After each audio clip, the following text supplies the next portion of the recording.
सुप्रभात बच्चों। आज हम कक्षा 8 के इतिहास विषय का पाठ 6 बुनकर, लोहा बनाने वाले और फैक्ट्री मालिक का पहला प्रकरण भारतीय कपड़े और विश्व बाजार के बारे में पढ़ेंगे। तो चलिए करते हैं शुरू। बुनकर, लोहा बनाने वाले और फैक्ट्री मालिक। तो देखो कि सबसे पहले आपको यहाँ एक ये चित्र दिखाई दे रहा है ना। और ये चित्र है सूरत बंदरगाह का, जो कि 17वीं सदी में सूरत बंदरगाह पर व्यापारिक जहाज का चित्र है। देखो, बंदरगाह वो होता है कि समुद्र के किनारे ऐसा स्थान जहाँ पर ये जहाज खड़े होते हों, तो उसे बंदरगाह कहते हैं। तो भारत के पश्चिमी तट पर गुजरात स्थित सूरत हिंद महासागर के रास्ते होने वाले व्यापार के सबसे महत्वपूर्ण बंदरगाहों में से एक था। डच और ब्रिटिश व्यापारी जहाज जो हैं वो 17वीं सदी की शुरुआत से ही इस बंदरगाह का इस्तेमाल करने लगे थे और 18वीं सदी में इस बंदरगाह का महत्व गिरने लगा, यानी कम होने लगा। जब 17वीं सदी की बात है, यानी 1601 से 1700 तक। ठीक है, तो ये आपको बार बार याद रखना है। सदी का मतलब 100 वर्ष का समय होता है। जब 1 से 100 वर्ष खत्म होते हैं तब एक सदी खत्म होती है। तो ऐसे ही इन्होंने बोला 17वीं सदी यानी 1601 से 1700 तक का जो समय है, उस समय ये सूरत बंदरगाह बहुत महत्वपूर्ण था। लेकिन आगे वाले 100 वर्षों में यानी 18वीं सदी में 1701 से 1800 का जो समय था, उसमें इस बंदरगाह का महत्व है वो कम होने लगा, गिरने लगा। तो इसके क्या कारण थे, इसके बारे में हम आगे भी पढ़ेंगे। तो देखो, इस अध्याय में हम कपड़ा और लोहा व इस्पात उद्योग, इन दो उद्योगों का विशेष अध्ययन करते हुए देखेंगे कि ब्रिटिश शासन के अंतर्गत भारतीय कारीगरी और उद्योगों की दशा क्या थी। आधुनिक विश्व में औद्योगिक क्रांति की दृष्टि से ये दोनों ही उद्योग महत्वपूर्ण थे। सूती कपड़े के मशीनी उत्पादन ने ही 19वीं सदी में ब्रिटेन को दुनिया का सबसे प्रमुख औद्योगिक राष्ट्र बना दिया था। देखो कि फिर वही 19वीं सदी की बात आई, तो यानी 1801 से 1900 का जो समय था वो 19वीं सदी। इस समय क्या मशीनों से कपड़ा बनाया जाने लगा, मशीनी उत्पादन होने लगा। क्योंकि इससे पहले हमारे भारत में भी और दुनिया में भी क्या हाथों से ताने बनाकर कपड़े बनाया जाता था। जब 19वीं सदी में ब्रिटेन के अंदर मशीनों से उत्पादन होने लगा कपड़े का, तो जो ब्रिटेन है वो दुनिया का सबसे प्रमुख औद्योगिक देश बन गया। 1850 के दशक से जब ब्रिटेन का लोहा और इस्पात उद्योग भी पनपने लगा, तो ब्रिटेन को दुनिया का कारखाना कहलाने लगा।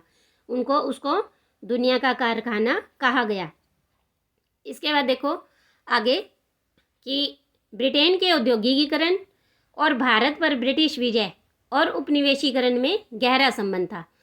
हमें पता है कि भारत के ऊपर अंग्रेजों का राज था, है ना। और उपनिवेशीकरण हमने पहले भी पढ़ा था कि उपनिवेश क्या होता है। देखो, जब कोई भी शक्तिशाली राष्ट्र है वो किसी कमज़ोर लेकिन प्राकृतिक संसाधनों से भरपूर उस राष्ट्र के उन संसाधनों का ज़बरदस्ती उसका उपभोग करता है, तो वो होता है उपनिवेशीकरण। यानी कि कोई भी जो ताकतवर देश है और वो कमज़ोर देश की आर्थिक, राजनीतिक, सामाजिक व्यवस्था को अपने हिसाब से चलाता है, उसे हम उपनिवेश या उपनिवेशीकरण कहते हैं। तो भारत के ऊपर अंग्रेजों की विजय और इस उपनिवेशीकरण के बीच में गहरा संबंध था। हम अध्याय 2 में भी देख चुके हैं कि ईस्ट इंडिया कंपनी के व्यापारिक हितों की रक्षा के लिए किस तरह भारतीय भूभागों पर कब्जे हुए और किस तरह का व्यापार का जो ढांचा है वो बदलता गया।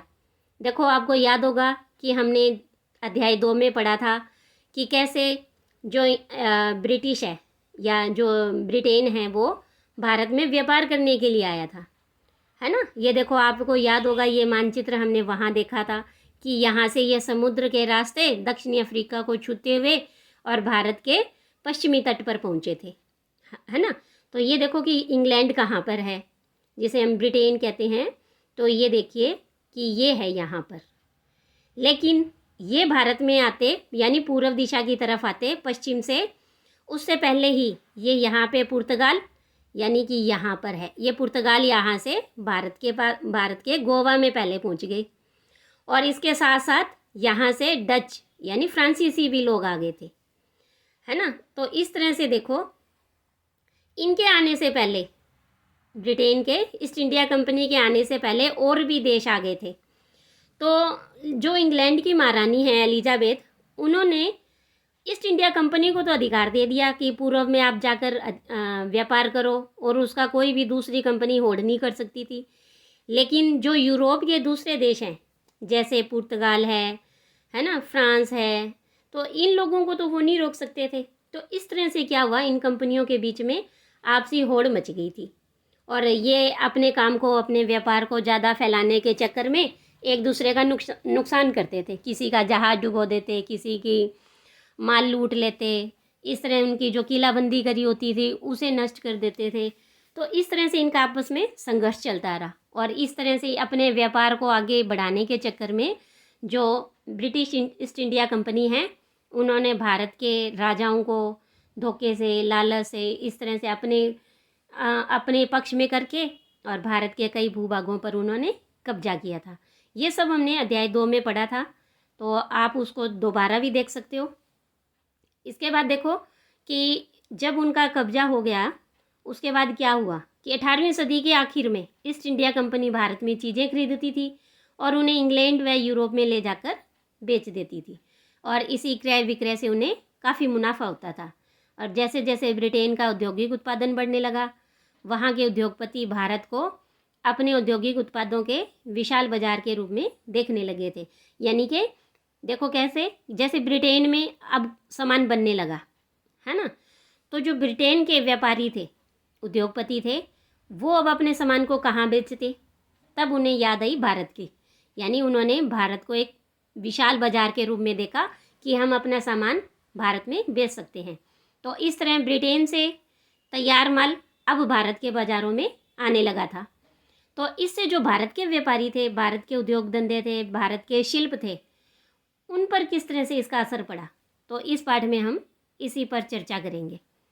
तो देखो कि भारतीय कपड़े और विश्व बाजार। तो सबसे पहले हम बात करेंगे कपड़ा उत्पादन की, कि बंगाल पर अंग्रेज़ों की विजय से पहले 1750 के आसपास भारत पूरी दुनिया में कपड़ा उत्पादन के क्षेत्रों में औरों से कोसों आगे था, क्योंकि 1757 में जब प्लासी का युद्ध हुआ था, तब अंग्रेज़ों की भारत पर यानी बंगाल पर विजय हुई थी। तो उससे पहले तक भारत पूरी दुनिया में कपड़ा उत्पादन में सब देशों से, सब राष्ट्रों से, पूरे महाद्वीपों में सबसे आगे था। तो भारतीय कपड़े लंबे समय से अपनी गुणवत्ता और बारीक कारीगरी के लिए दुनिया भर में मशहूर थे। दक्षिण पूर्वी एशिया, जहाँ का जावा, सुमात्रा और पेनांग, तथा पश्चिमी और मध्य एशिया में इन कपड़ों का भारी व्यापार होता था। 16वीं शताब्दी में यूरोप की व्यापारिक कंपनियां यूरोप में बेचने के लिए भारतीय कपड़े खरीदने लगी थी, है ना। देखो यूरोप की कंपनियां आ गई थी, तो ये सारे जो हैं यूरोप में ही थे देश, जैसे ब्रिटेन है, पुर्तगाल है, और आपका फ्रांस है, ये सारे यूरोपीय देश हैं। तो ये कंपनियां क्या करती, यूरोप में बेचने के लिए भारतीय कपड़े खरीदने लगी थी। तो इस फलते फूलते व्यापार और भारतीय बुनकरों के हुनर की यादें अंग्रेजी और अन्य भाषाओं के बहुत सारे शब्दों में आज भी जिंदा हैं, और ऐसी शब्दों की जड़ों को ढूंढना और उनके अर्थ को जानना बड़ा ही मज़ेदार होगा। तो देखो कि यहाँ आपको ये एक चित्र दिखाई दे रहा है। तो देखिए ये चित्र है पटोला बुनाई का, जो कि 19वीं सदी के मध्य में है, और ये बुनाई है जो सूरत, अहमदाबाद और पाटन में भी होती थी। और इस बुनाई का यहाँ पर इंडोनेशिया के अंदर बड़ा भारी बाजार था, यानी कि वहाँ पर यह खूब बिकता था, और स्थानीय बुनाई परंपरा का ये हिस्सा बन गई थी। इसके बाद देखो हम आगे पढ़ेंगे कि शब्दों में इतिहास छिपा है, यानी कई शब्द ऐसे हैं जो अंग्रेजी भाषा के या दूसरी भाषाओं के हैं, उन शब्दों में सारा इतिहास छिपा होता है। लेकिन उससे पहले हम थोड़ा सा एशिया का मानचित्र देख लेते हैं। देखो मैं आपको बार बार मानचित्र दिखाती हूँ, क्योंकि इससे क्या है कि चीज़ को देख कर समझना आसान हो जाता है ना। तो अभी हमने पढ़ा था कि दक्षिण पूर्वी एशिया, तो देखो ये दक्षिण और ये पूर्व, तो दक्षिण पूर्वी एशिया ये वाला। यहाँ पर मध्य एशिया ये लिखा हुआ है, सेंट्रल एशिया। मध्य एशिया में इन हमारे भारत के बारीक कपड़ों, बारीक कारीगरी वाले कपड़े हैं वो बहुत मशहूर थे। देखो भारत तो यहाँ है हमारा दक्षिण भारत में, दक्षिण एशिया में, लेकिन यहाँ से दक्षिण पूर्व में, मध्य एशिया में, यहाँ भारत के कपड़ों की फुल डिमांड रहती थी, भारी मांग रहती थी। तो चलिए अब हम देखते हैं कि शब्दों में इतिहास छिपा है। यूरोप के व्यापारियों ने भारत से आया बारीक सूती कपड़ा सबसे पहले मौजूदा इराक के मोसुल शहर में अरब के व्यापारियों के पास देखा था। तो देखो अभी फिर हम देख लेते हैं कि इराक कहाँ पर है ना, क्योंकि इराक तो ये देखिए, अब मैं आपको दिखा देती हूँ, ये रहा इराक, एशिया के अंदर ही आता है। जो हमने मध्य एशिया देखा था उसके पास में ही है। आपको ध्यान से देखोगे तो ये आपको दिखेगा, ये रहा यहाँ पर इराक और ईरान, ये रहा इराक, ये ईरान, ये अफ़गानिस्तान, ये पाकिस्तान जो पहले उस समय भारत में ही आता था, और ये भारत। तो ये देखो यहाँ पे इराक। तो जो यूरोप के व्यापारी हैं उन्होंने सबसे पहले इराक के व्यापारियों के पास इस कपड़े को देखा था, और कौन से शहर में, मोसुल में। और इसी आधार पे वे बारीक बुनाई वाले सभी कपड़ों को क्या कहने लगे, मसलिन यानी मलमल कहने लगे। जब उन्होंने मोसुल में कपड़ा देखा तो उसका नाम ही मसलिन रख दिया, और जल्दी ही यह शब्द खूब प्रचलित भी हो गया। मसालों की तलाश में जब पहली बार पुर्तगाली भारत आए तो उन्होंने दक्षिण पश्चिमी भारत में केरल के तट पर कालीकट में डेरा डाला, और यहाँ से वे मसालों के साथ साथ सूती कपड़ा भी लेते गए। और कालीकट से निकले शब्द को उन्होंने क्या कहा, कैलिगो, और बाद में हर तरह के सूती कपड़े को उन्होंने क्या कहा, कैलिगो। तो देखो मसलिन, कैलिगो, ये सब कपड़ों के नाम उन्हीं शब्दों के इतिहास से ही छिपे है ना। इस शब्दों में इतिहास है सारा। इसके बाद देखो कि ऐसे बहुत सारे शब्द हैं जो पश्चिमी बाज़ारों में भारतीय कपड़ों की लोकप्रियता की कहानी कहते हैं। तो देखो अभी हम आपको चित्र 3 में एक ऑर्डर बुक का पन्ना देखेंगे, जिसमें 1730 में ब्रिटिश ईस्ट इंडिया कंपनी ने कलकत्ता स्थित अपने नुमाइंदों के पास भेजा था, और उस बही के मुताबिक उस साल कपड़े के 5,89,000 थानों का ऑर्डर मिला था।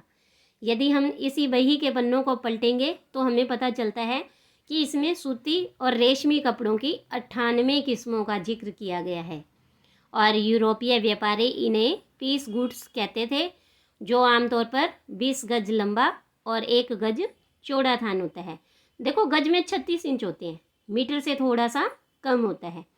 तो देखिए अभी हम ये देख लेते हैं इस बही का पन्ना।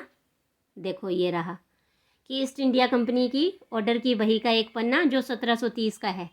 तो गौर से देखें बही में किस तरह एक एक चीज़ की कीमत लंदन में ही तय कर दी जाती थी, और ये सामान मंगाने के लिए कंपनी को 2 साल पहले ऑर्डर देना पड़ता था, क्योंकि ऑर्डर को भारत भेजने, ज़रूरी कपड़े बनवाने और उन्हें वापस भिजवाने में इतना समय तो लग ही जाता था। जब कपड़े के थान लंदन पहुंच जाते थे तो उन्हें नीलामी के जरिए बेच दिया जाता था। तो देखो अब इसी बही में दी गई विभिन्न किस्मों के नामों को देखें। थोक में जिन कपड़ों का ऑर्डर दिया गया था, छापेदार सूती कपड़े भी शामिल थे, और उन्हें ये व्यापारी शिंट, कोसा या खस्सा और बंडाना भी कहते थे। तो देखो क्या आप जानते हैं अंग्रेजी का ये शिंट्स शब्द कहाँ से आया? जी हाँ, यह हमारे हिंदी के छींट शब्द से निकला है। और छींट क्या होता है? तो देखो हमारे यहाँ रंगीन फूल पत्तियों वाले छोटे छापे के कपड़े को छींट कहा जाता है। 1680 के दशक तक इंग्लैंड और यूरोप में भी छापेदार भारतीय सूती कपड़े की ज़बरदस्त मांग पैदा हो चुकी थी। उस पर आकर्षक फूल पत्तियाँ, बारीक रेशे और सस्ती कीमत की वजह से भारतीय कपड़ों का एक अलग ही रुतबा था। रुतबा मतलब रौब था। तो इंग्लैंड के रईस ही नहीं बल्कि खुद महारानी भी भारतीय कपड़ों से बने परिधान ही पहनती थी। तो देखो बंडाना शब्द लिखा हुआ है। बंडाने का इस्तेमाल गले या सिर पर पहनने वाले चटक रंग के छापेदार गुलबंद के लिए किया जाता था, और यह शब्द हिंदी के बांधना शब्द से बना हुआ है, जैसे कि आजकल हमारे यहाँ इसे बंदेज भी कहते हैं, है ना। तो देखो आपको ये एक चित्र दिखाई दे रहा है यहाँ पर, यह है जामदानी बुनाई और 20वीं सदी की शुरुआत में था ये। जामदानी एक तरह का बारीक मलमल होता है जिस पर करगे में सजावटी चिन्ह बुने जाते हैं और इसका रंग प्राय स्लेटी और सफ़ेद होता है। आमतौर पर सूती और सोने के धागों का इस्तेमाल किया जाता है और जो कि इस चित्र में हमें दिखाई भी दे रहा है। बंगाल में स्थित ढाका और संयुक्त प्रांत, जो कि अभी हमारा वर्तमान उत्तर प्रदेश है, वहाँ पर लखनऊ जामदानी बुनाई ये सबसे प्रसिद्ध केंद्र थे। यानी बंगाल के अंदर ढाका और लखनऊ, ये 2 स्थान ऐसे हैं इनकी जो जामदानी बुनाई है वो बहुत ही प्रसिद्ध थी। तो देखो हम पढ़ रहे थे बंदाना के बारे में। देखिए ये रहा यहाँ पर कि इस श्रेणी में चटक रंगों वाले ऐसे बहुत सारी किस्म के कपड़े आते थे जिन्हें बांधने और रंगसाजी की विधियों से बनाया जाता था। बही में कई दूसरी तरह के कपड़ों का भी जिक्र है जिनका नाम उनके जन्म स्थान के अनुसार लिखा गया है, यानी कि ये कपड़े कहाँ से बनते थे, जैसे कासिम बाजार, पटना, कलकत्ता, उड़ीसा, चारपुर आदि। इन शब्दों के व्यापक प्रयोग से पता चलता है कि दुनिया के विभिन्न भागों में भारतीय कपड़े कितनी मशहूर थे। तो देखो कि हमारे भारत की जो संस्कृति है, जो कला है, उद्योग धंधे हैं, शिल्प है, पूरी दुनिया में प्रसिद्ध थे। तो देखो आपको यहाँ एक और चित्र दिखाई दे रहा है, यह है मूसलीपट्टनम, आंध्र प्रदेश में बारीक कपड़े पर जो छपाई होती है उसे, और देखो इसे ही छींट कहते हैं। ईरान और यूरोप को निर्यात होने वाले छींट का यह बढ़िया उदाहरण है। यानी ईरान और इराक में भी ये कपड़ा और यूरोप में भी ये कपड़ा जाता था। तो ये देखिए यहाँ पर एक चित्र और है, ये है बंडाना जिसे हम बंदेज कहते हैं। आपने देखा होगा हमारे राजस्थान में तो ये खूब ही प्रसिद्ध है। तो बंडाना डिजाइन है ये 20वीं सदी के प्रारंभ में था। कपड़े के मध्य से गुजरती इस लकीर को देखिए, आप जानते हैं यह क्यों है। तो देखो इस ओढ़नी में 2 बांध कर रंगे गए रेशमी कपड़े के टुकड़े को सोने की कढ़ाई के जरिए एक दूसरे से सिल दिया गया है। और बंडाना शैली के कपड़े अधिकांशतः राजस्थान और गुजरात में बनाए जाते हैं। देखो मैंने अभी बताया ही था कि हमारे राजस्थान में भी ये बहुत प्रसिद्ध है। तो देखिए आपको यहाँ पर अब आप ये इन्हीं सारे कपड़ों के बुनाई देख सकते हैं। तो जो ये आपको यहाँ दिखाई दे रहे हैं जिसमें ये हाथी है, ये है पटोला, ये जामदानी, ये छींट और ये बंडाना या बांधना या बंदेज। तो इस तरह से हमने देखा कि शब्दों के अंदर भी इतिहास छुपा हुआ है, कि कपड़ों का पूरा इतिहास है और हमारे भारत के कपड़े पूरे यूरोप में और पूरी दुनिया में प्रसिद्ध थे। इसके बाद हम देखेंगे कि यूरोपीय बाज़ारों में भारतीय कपड़े का किस तरह से प्रसिद्धि प्राप्त थी। तो आज के लिए इतना ही, धन्यवाद।